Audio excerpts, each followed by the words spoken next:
Ce 21 novembre, à la place de la nation de Ouagadougou, c'est sous les sonorités de la fanfare militaire qu'une gerbe de fleurs est déposée comme à l'accoutumée au pied de cette stèle pour la commémoration de la journée du tirailleur africain.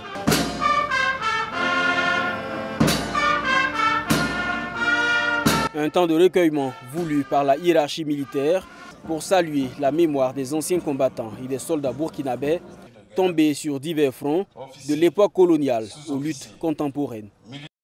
Ils ont combattu dans des conditions extrêmes en montrant une résilience extraordinaire et ont prouvé au monde entier que la bravoure africaine n'a pas de frontières. Cet héritage n'est pas simplement historique, il est vivant.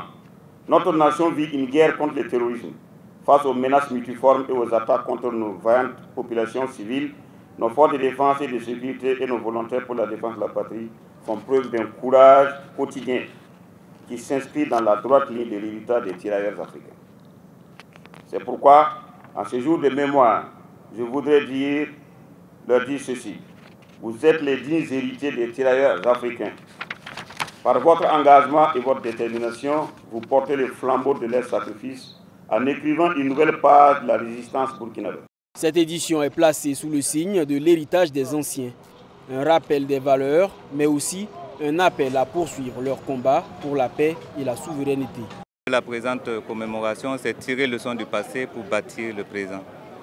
Nous savons que nos anciens combattants ont incarné des valeurs et continuent de les incarner.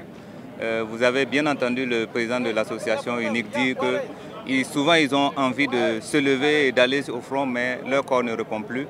Mais ils bénissent tous ceux qui sont sur le front. Donc c'est à ce titre-là qu'on a choisi le thème « Tirer leçon du passé pour bâtir l'avenir ».